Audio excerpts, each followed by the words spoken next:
Hello guys, welcome to pharmacy. तो स्वागत आपका फिर से एक नई वीडियो के अंदर, जिसमें हम कवर करने वाले हैं यूनिट फर्स्ट सूटिक्स के एक बहुत इंपॉर्टेंट टॉपिक को, डैट इज़ पोसोलॉजी। तो चलिए अपनी वीडियो को स्टार्ट करते हैं।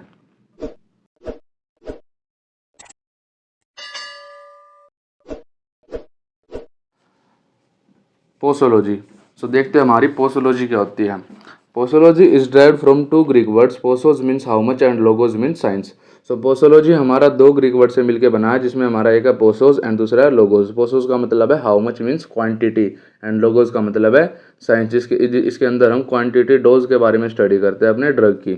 Posology is a branch of medical science that deals with the dose और quantity of the drug. Posology हमारी मेडिकल साइंस की एक ब्रांच है, जिसके अंदर हम ड्रग की डोज या फिर क्वांटिटी के बारे में स्टडी करते हैं, which can be administered by the patient to get desired pharmacological action, जो कि हमारी पेशेंट के द्वारा ली जाती है बॉडी के अंदर डिजीज़ के विरुद्ध, डिजीज़ के अपोजिट फार्माकोलॉजिकल एक्शन लेने के लिए। देन आता है हमारा the dose of a drug can not be fixed easily as it depends on various factor, age, sex, administration etcetera. जो हमारी डोज होती है ड्रग की, जो हमारी पोसोलॉजी होती है, वो वेरियस फैक्टर्स के ऊपर डिपेंड होती है कि जो हमारी अब हमारी जो डोज है ड्रग की, जैसे हमारी पैरासीटामोल है वो 500 mg की होती है। हमारी वैसे ऐसे ही तो डिसाइड नहीं करती किसी ने। हमारी वेरियस फैक्टर के ऊपर डिपेंड होती है, जैसे हमारी एज, सेक्स, एडमिनिस्ट्रेशन, हमारे बहुत सारे फैक्टर्स होते हैं जिनके ऊपर हमारी जो ड्रग की क्वांटिटी होती है वो डिसाइड की जाती है। उनमें से हम कुछ फैक्टर्स को स्टडी करेंगे अपने वीडियो के अंदर, जैसे हमारे फैक्टर्स अफेक्टिंग पोसोलॉजी में आगे, जैसे age, sex, body weight, route of administration, time of administration, environmental factor, accumulation, additive effect, tachyphylaxis, synergism, antagonism, tolerance, idiosyncrasy. ये हमारे कुछ फैक्टर्स हैं जो कि हमारी पोसोलॉजी को अफेक्ट करते हैं, जिससे हमारी जो ड्रग की डोज है या फिर क्वांटिटी हम कह सकते हैं वो डिसाइड की जाती है। इनको अब एक बार डिटेल के अंदर देख लेते हैं। सबसे पहला फैक्टर हमारा आता है age. The pharmaceutical effect of many drug changes with age. जो फार्मास्यूटिकल इफेक्ट है ड्रग्स का वो एज के साथ चेंज होता है। जैसे हमारा कोई भी ड्रग है वो चिल्ड्रंस के अंदर कुछ और इफेक्ट शो करेगा, अडल्ट के अंदर कुछ और शो करेगा। Newborn babies are generally more sensitive towards some drug because of their immature state of liver. जो न्यूबॉर्न बेबीज होते हैं वो सेंसिटिव होते हैं टुवर्ड्स ड्रग बिकॉज जो उनका लीवर होता है वो इमेच्योर होता है। Function through which drugs are eliminated from the body. अब हमारा लीवर का फंक्शन क्या है, जैसा कि हमें पता है जो हमारा लीवर है वो एलिमिनेट करता है, एक्सक्रीट आउट करता है हमारी ड्रग को बॉडी से। हमारे जो न्यूबॉर्न है उनके अंदर लीवर इमेच्योर होता है, तो वो ड्रग को अच्छे से एक्सक्रीट आउट नहीं कर पाते, जिसकी वजह से उनके अंदर एक्यूमुलेशन होने लगती है, ड्रग एक्यूमुलेट होने लगता है। तो इसी वजह से हमारी जो न्यूबॉर्न बेबीज़ होते हैं, चिल्ड्रंस होते हैं, उनको कम डोज दी जाती है किसी भी ड्रग की। Also, some elder patients are more sensitive to some drug like hypnotics, which may produce confusing state between them. Also, जो हमारी ओल्ड एज पीपल होते हैं उनके अंदर भी कुछ ड्रग वो कन्फ्यूजन पैदा कर देते हैं, जैसे हमारी हिप्नोटिक्स हो गई, क्योंकि वो भी उसको टॉलरेट नहीं कर पाते। देन आता है हमारा sex. Sometimes effect of drug is not same in women as in man. जैसा कि हमें पता है जो हमारी ड्रग होती है उसका वुमेन के अंदर कुछ और इफेक्ट होता है और मैन के अंदर कुछ और इफेक्ट होता है। Special core should be taken while giving the drugs in state of menstruation, pregnancy and lactation. जो हमारी जो वुमेन के अंदर मेंस्ट्रुएशन, प्रेगनेंसी एंड लैक्टेशन का जो पीरियड होता है, उसके अंदर जो ड्रग्स होती है वो ध्यान रखते हुए दी जाती है, क्योंकि इस टाइम वुमेन्स ज़्यादा सेंसिटिव होते हैं ड्रग्स के अपोजिट, ड्रग्स के टुवार्ड्स से ज़्यादा सेंसिटिव होती है। अल्कोहल एंड नारकोटिक ड्रग्स जैसे मॉर्फिन एंड बार्बिचुरेट्स हो गया, must be avoided during pregnancy because it can have a harmful effect on babies. जो हमारे अल्कोहल, नारकोटिक ड्रग्स हो गए, ये प्रेगनेंसी के दौरान अवॉइड किए जाते हैं, क्योंकि इनका बेबी के ऊपर एक हार्मफुल इफेक्ट होता है। देन आता है हमारा बॉडी वेट। बॉडी वेट तो हमारा एक पैरामीटर होता है जिससे हमारी जो डोज है, क्वांटिटी है बॉडी की, वो ड्रग की कैलकुलेट की जाती है। The average dose that is decided for a drug is for body weight between 50 to 100 kgs। जो हमारी एवरेज बॉडी वेट है जिससे हमारी डोज कैलकुलेट की जाती है वो 50 से 100 है। यदि हमारा 50 से कम किसी का वेट है तो उसके बॉडी वेट के हिसाब से हम डोज को कैलकुलेट नहीं कर सकते, और 100 से ऊपर है तो उसके बॉडी वेट से भी हम अपनी डोज को कैलकुलेट नहीं कर सकते। लेकिन इसके बीच में, इस रेंज के बीच में किसी का बॉडी वेट है तो हम बॉडी वेट से उसकी डोज को कैलकुलेट कर सकते हैं। However this dose is not applied in case of obese patient, childrens and very weak patient. जैसा कि हमने बताया कि जो ओबेस पेशेंट जिसका हमारा जैसे 100 से ऊपर वेट है, चिल्ड्रंस वेरी वीक पेशेंट जिसका हमारा 50 से नीचे वेट है, उनके केस में ये हमारा अप्लाई नहीं होता। देन हमारा आता है route of administration. Intravenous dose are generally smaller than oral and topical dosages because they are generally administered in blood. Route of administration का मतलब है कि जो हमारी डोजेज फॉर्म है वो किस रूट से ली जा रही है, मीन्स हमारी माउथ से ली जा रही है, इंजेक्शन के थ्रू ली जा रही है, या फिर किसी अन्य रूट से ली जा रही है। सो जो हमारी इंट्रावेनस है, जो हमारी इंजेक्शन से डोज ली जाती है, वो जनरली उसकी जो डोज होती है, क्वांटिटी होती है, वो कम होती है क्योंकि वो हमारी डायरेक्टली ब्लड के अंदर दी जाती है। जो हमारे इंट्रावेनस इंजेक्शंस होते हैं वो डायरेक्टली ब्लड के अंदर लगाए जाते हैं, तो इसलिए उसके अंदर जो डोज की क्वांटिटी है वो कम होती है एज़ कम्पेयर टू मेडिसिन जो हमारी माउथ से ली जाती है। दैन हमारा नेक्स्ट फैक्टर आता है time of administration. Time of administration का मतलब है जो हमारी दवाई है वो खाने से पहले ली गई है या फिर खाने के बाद ली गई है।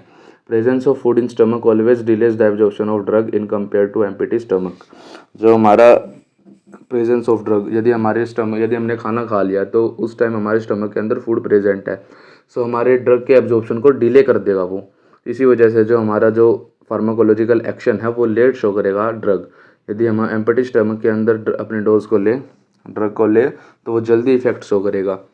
But it should be noticed that effectiveness of a drug is not depend upon taking before और आफ्टर द मील। लेकिन आपने देखा होगा कि जो उसकी इफेक्टिवनेस है वो जनरली मील के ऊपर तो डिपेंड करती नहीं, क्योंकि जनरली डॉक्टर हमें प्रिस्क्राइब करते हैं कि हम खाना खाने के बाद ही ड्रग लें, क्योंकि कुछ ड्रग्स होते हैं वो इरिटेशन कोज करते हैं हमारे स्टमक के अंदर। Iron arsenic containing drugs preferred after the meal, while antacids drugs like antacid like drugs given before the meal.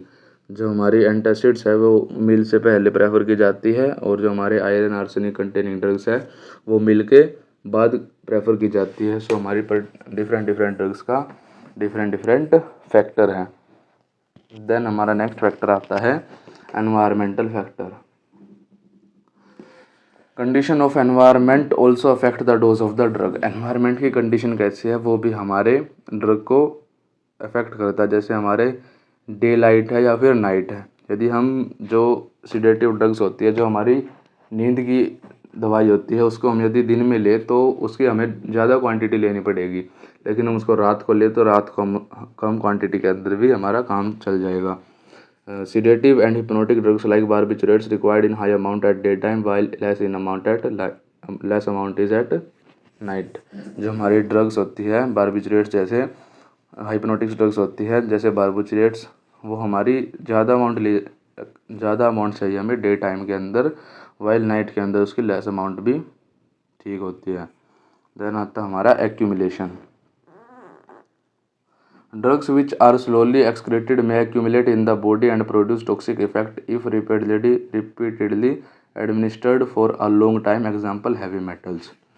Accumulation क्या है? यदि हम ड्रग्स को लेते ही जाए, यदि हम जैसे हर रोज़ एक दवाई को हम खा रहे हैं, एग्जांपल जैसे हम कॉमन का ले लेते हैं, तो हमारी इतनी जल्दी बॉडी के अंदर से एक्यूमुलेट नहीं होती। यदि हम रोज़ अपने ड्रग को, मेडिसिन को ले रहे हैं तो हमारे एक्यूमुलेट नहीं होती, बॉडी से एक्सक्रीट आउट नहीं होती, तो हमारी किडनी के अंदर ही जमना स्टार्ट हो जाती है, जिससे हमारे फिर आगे फ्यूचर में जाके कोई भी एक डिजीज़ हो जाएगी, सिंड्रोम हो जाएगा। सो इसीलिए हमें हर रोज़ जो ड्रग है उसको लेना अवॉइड करना चाहिए। जैसे हमारे डॉक्टर प्रिस्क्राइब करे उसी के बेसिस पे हमें ड्रग को कंज्यूम करना चाहिए, लेना चाहिए। आता है additive effect. When 2 or more drugs administered together and their total pharmacological action is equivalent to the sum of their individual pharmacological action, then this phenomenon is known as additive effect। जैसा कि आपने generally देखा होगा, जब हम doctor से दवाई लेते हैं तो वो जनरली 2 तरह के सॉल्ट देता है, तो जो हमारे दोनों सॉल्ट है वो आपस में मिलके जो इफ़ेक्ट होता है उसको बढ़ा देते हैं। मीन्स जैसे हमारा एक ड्रग का इफेक्ट है, जैसे एफिड्रिन है, एग्जांपल में एफिड्रिन एंड अमाइनोफाइलिन है। एफिड्रिन का कुछ और इफेक्ट है और अमाइनोफाइलिन का कुछ और इफेक्ट है, लेकिन हमारी जो डिजीज़ है उसके ऊपर इनका दोनों का इफेक्ट लगेगा इकट्ठा होके, ऐड होके। देन आता है हमारा synergism. When two or more drug administered together and their total pharmacological action is increased, then this phenomenon is known as synergism। यदि हम दो दवाइयाँ एक साथ लेते हैं और उनका जो फार्माकोलॉजिकल इफेक्ट होता है वो बढ़ जाता है तो उसको हम सिनर्जिज्म बोलते हैं। एडिटिव इफेक्ट के अंदर तो हमारा इंडिविजुअल ड्रग्स का इफेक्ट जो होता है उसको हम ऐड कर देते हैं, वो हमारा ऐड हो जाता है। जैसे हम एग्जांपल ले लेते हैं, एक ड्रग हमारा 5% इफेक्ट शो कर रहा है, अनदर हमारा 10% शो कर रहा है, तो हमारा टोटल 15% इफेक्ट हो जाएगा। लेकिन सिनर्जिज्म के अंदर हमारा जो एक ड्रग है वो दूसरे ड्रग के इफेक्ट को इंक्रीज़ कर देगी। एग्जांपल जैसे हमारा प्रोकेन एंड एड्रेनलिन है, जो प्रोकेन है वो हमारे एड्रेनलिन के इफेक्ट को इंक्रीज़ कर देते हैं जब हम इनको कॉम्बिनेशन के अंदर कंज्यूम करते हैं, लेते हैं। देन हमारा आता है antagonism. When action of one drug is opposed by another drug, then phenomena is known as antagonism। यदि हमारी एक ड्रग दूसरे ड्रग के इफेक्ट को अपोज करती है तो उसको हम एंटागोनिज्म बोलते हैं। एग्जांपल जैसे हमारा फूड पॉइजनिंग के अंदर मिल्क ऑफ मैग्नीशिया प्रिस्क्राइब किया जाता है, दिया जाता है। देन हमारा आता है metabolic disturbance. Changes in water electrolyte balance, acid base balance, body temperature and other physiological factor में effect the action of the drug. यदि हमारी बॉडी के अंदर कोई डिजीज़ है, जैसे हमारा कोई भी इलेक्ट्रोलाइट बैलेंस ठीक नहीं है, एसिड बेस बैलेंस बॉडी के अंदर ठीक नहीं है, या फिर कोई भी फार्माकोलॉजिकल फैक्टर हमारी बॉडी के अंदर डिस्टर्ब है, तो जो हमारे ड्रग का इफेक्ट है वो जो हमारे ड्रग का एक्शन है वो उसको चेंज कर देता है। फिर हमारा आता है tolerance. When an unusually large dose of drug is required to produce an effect that ordinarily produced by the normal dose, then this phenomena is known as tolerance। Tolerance का जैसे हमें वर्ड से ही समझ में आ रहा है, टॉलरेंस यदि हमारी किसी के प्रति जो हमारी टॉलरेंस है वो बढ़ जाए। यदि हम कोई भी ड्रग है उसको हर रोज़ कंज्यूम करें तो उसके जो अपोजिट हमारी जो बॉडी की टॉलरेंस होगी वो बढ़ जाएगी, उसकी जो हमें लार्ज डोज चाहिएगी।